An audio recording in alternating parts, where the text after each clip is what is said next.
বৰ্তমান সময়ত এটা আটাইতকৈ ডাঙৰ সমস্যা হৈছে যে আমি খোৱা যিবোৰ শাক পাচলি তথা ফল মূল আছে সেই ফল মূল বা শাক পাচলিসমূহৰ বিভিন্ন ধৰণৰ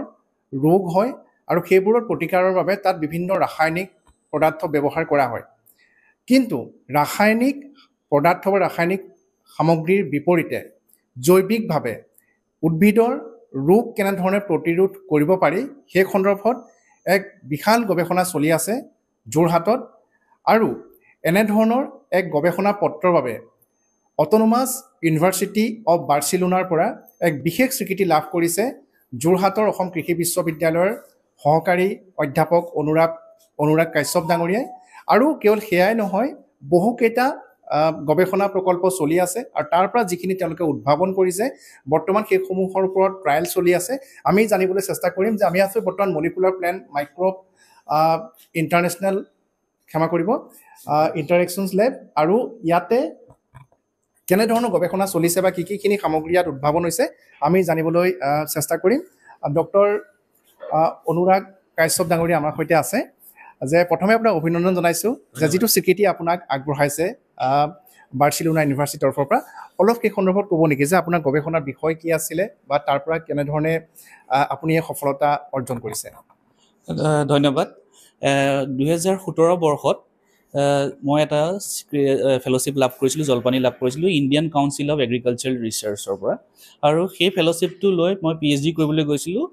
অট'নমাছ ইউনিভাৰ্চিটি অফ বাৰ্চিলোনাৰ অন্তৰ্গত থকা centre for research in agricultural জিনমিক্সত আৰু বিভিন্ন ধৰণৰ পাঠ্যক্ৰম আৰু গৱেষণাৰ অন্তত 2021 বৰ্ষত মই PhD ডিগ্ৰীটো লাভ কৰিবলৈ সক্ষম হ'লোঁ আৰু 2025 বৰ্ষত আজি সেই বিশ্ববিদ্যালয়ে মোক এটা স্বীকৃতি প্ৰদান কৰিছে যাৰ নামটো হৈছে এক্সট্ৰাঅৰ্ডিনাৰী ডক্টৰেল এৱাৰ্ড আৰু এই এৱাৰ্ডটোৰ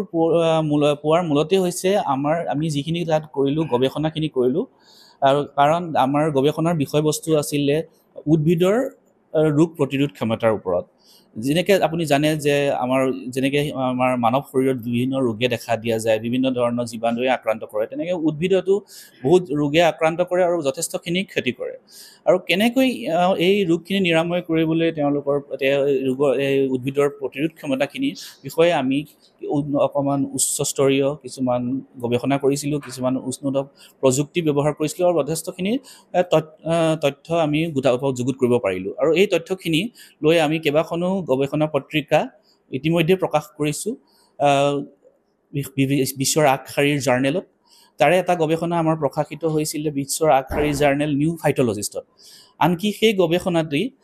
সেই জাৰ্নেলখনৰ কভাৰ পেজত তেওঁ প্ৰকাশিত হৈছিলে সেইটো আমাৰ কাৰণে সঁচাকৈ আছিলে এটা অতি স্মৰণীয় মুহূৰ্ত আৰু তেনেকৈ এতিয়া বিশ্বৰ বিভিন্ন বৈজ্ঞানিকে আমাৰ সেই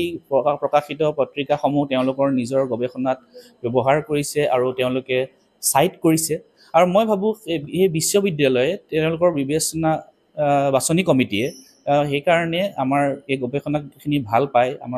সেইখিনি ভাল পাই পেলাই মোক এই স্বীকৃতিটো প্ৰদান কৰিছে এই বছৰ আৰু এইখিনিতে মই ধন্যবাদ জনাব লাগিব মোৰ PhD গাইড ডক্টৰ নুৰিয়া চেনচেছ কল তেখেতৰ তত্ত্বাৱধান তেখেতৰ নিৰন্তৰ প্ৰচেষ্টাৰ অবিহনে মই এই সাফল্য কেতিয়াও অৰ্জন কৰিবলৈ কেতিয়াও নহ'লহেঁতেন আৰু লগতে মই ধন্যবাদ জনাম ইণ্ডিয়ান কাউন্সিল অফ এগ্ৰিকালচাৰেল ৰিচাৰ্চক মোক এই জলপানীটো দি পেলাই তালৈ পঠিওৱাৰ বাবে অন্যথা মই কেতিয়াও বিশ্বৰ এই আগশাৰীৰ বিশ্ববিদ্যালয়লৈ যাব নোৱাৰিলোহেঁতেন আৰু লগতে মই ধন্যবাদ জনাম আমাৰ অসম কৃষি বিশ্ববিদ্যালয়ৰ মাননীয় উপাচাৰ্য মহোদয় আৰু সকলো আমাৰ বিশ্ববিদ্যালয়ৰ শিক্ষাগুৰুসকললৈ তেখেতসকলৰ জ্ঞান তেখেতসকলৰ নিৰন্তৰ প্ৰচেষ্টা আৰু সময়ে সময়ে দিয়া পৰামৰ্শৰ অবিহনে এই স্বীকৃতি মই কেতিয়াও লাভ কৰিব নোৱাৰিলোহেঁতেন আপুনি বিচৰা বাতৰি পাব কেৱল নিউজ 18 এপত নিউজ 18 এপ ডাউনলোড কৰিবলৈ স্ক্যান কৰক এই QR কোড গুগল প্লে ষ্টৰতো পাব এই নিউজ 18 এপ